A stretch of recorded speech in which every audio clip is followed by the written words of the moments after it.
नमस्कार। आप देख रहे हैं भव्या श्री न्यूज और मैं हूं आपके साथ आदित्य। कौन बनेगा करोड़पति के मंच पर 20 नवंबर को हॉट सीट पर विराजमान हुई थी अपूर्वा चौधरी। देखिए इनका तस्वीर हम आपको स्क्रीन पर दिखा रहे हैं, जो कि चेन्नई तमिलनाडु की रहने वाली हैं। इनके विषय में हम आपको बता दें कि ये एक हाउस वाइफ है, हालांकि वर्किंग वुमेन भी रह चुकी है। इस वीडियो में आप जानने वाले हैं कि केबीसी के मंच से अपूर्वा चौधरी कितनी राशि जीत कर गई हैं। साथ ही प्रतिभागी को जो 3 लाइफलाइन दिया जाता है, वो तीनों लाइफलाइन का इस्तेमाल ये कौन कौन से सवाल पे की हैं और उस सवाल का प्राइस कितना था। लेकिन उससे पहले हम आपको बता दें कि कौन बनेगा करोड़पति के मंच से अपूर्वा 3,20,000 की राशि जीत कर गई है। 3,20,000 जीतने के बाद महानायक अमिताभ बच्चन इनसे 6,40,000 का प्रश्न पूछते हैं और उसी प्रश्न पे ये गलत जवाब देकर नीचे गिरती है 3,20,000 पे और कौन बनेगा करोड़पति के मंच से 3,20,000 की राशि जीत कर गई है।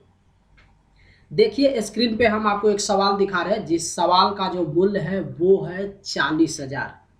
इसी 40,000 के प्रश्न पे अपूर्वा चौधरी दुगुनास्त्र का इस्तेमाल करती है, यानी कि यहाँ पे ये सही जवाब देकर जीत जाती हैं एक्स्ट्रा 40,000।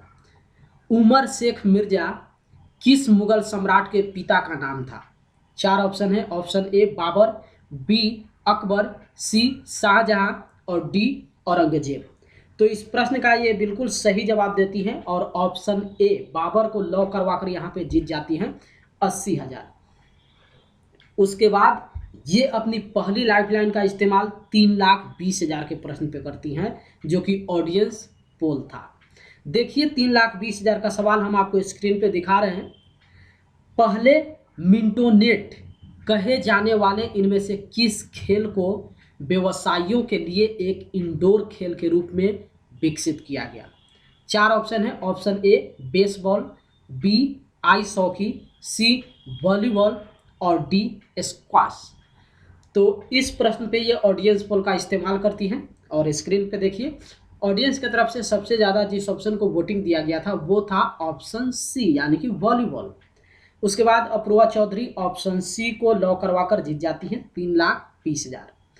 3,20,000 जीतने के बाद जैसा कि आप लोग जानते हैं कि कौन बनेगा करोड़पति के मंच पे एक सेगमेंट चलता है जिसका नाम है सुपर संदूक।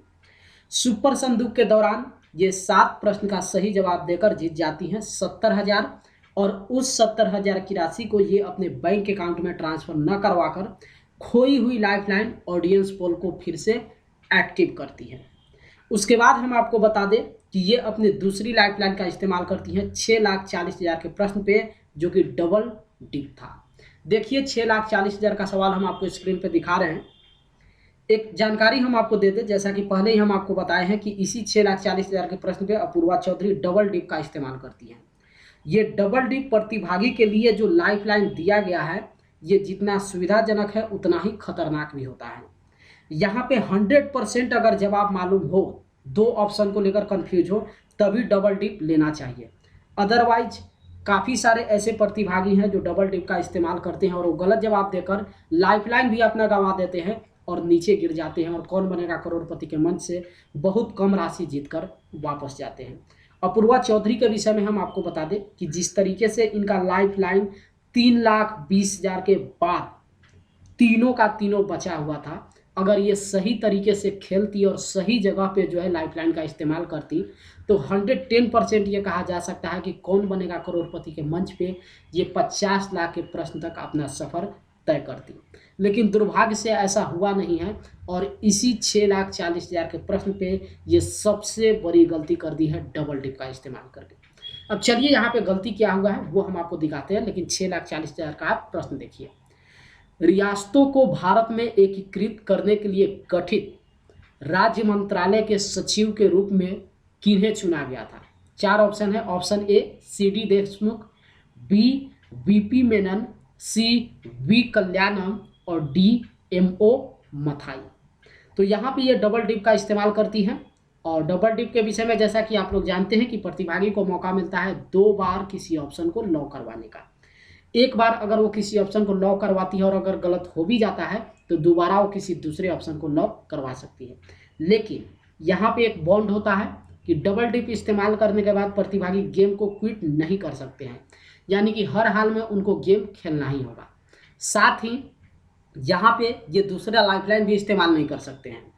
तो डबल डिप के दौरान जो है अपूर्वा चौधरी पहली बार ऑप्शन डी यानी कि एमओ मथाई को लॉ करवाती हैं, जो कि इस प्रश्न का गलत विकल्प होता है। उसके बाद इनको मौका मिलता है एक और ऑप्शन लॉ करवाने का। तो यहाँ पे ये अपने केस के आधार पे ऑप्शन सी यानी कि वी कल्याणम को लॉ करवाती हैं। दुर्भाग्य से ये भी इस प्रश्न का गलत विकल्प हो जाता है। इसका सही जवाब है ऑप्शन वी यानी कि वीपी मेनन। इसी 6,40,000 के प्रश्न पे अपूर्वा चौधरी गलत जवाब देती हैं, जिसको लेकर ये नीचे गिर जाती है 3,20,000 पे। और एक लाइफलाइन जो सबसे महत्वपूर्ण लाइफलाइन था ऑडियंस पोल, वो अभी इनका एक्टिव था, वो भी यहाँ पे बर्बाद हो जाता है। और कौन बनेगा करोड़पति के मंच से 20 नवंबर को ये 3,20,000 की राशि जीत कर जाती है।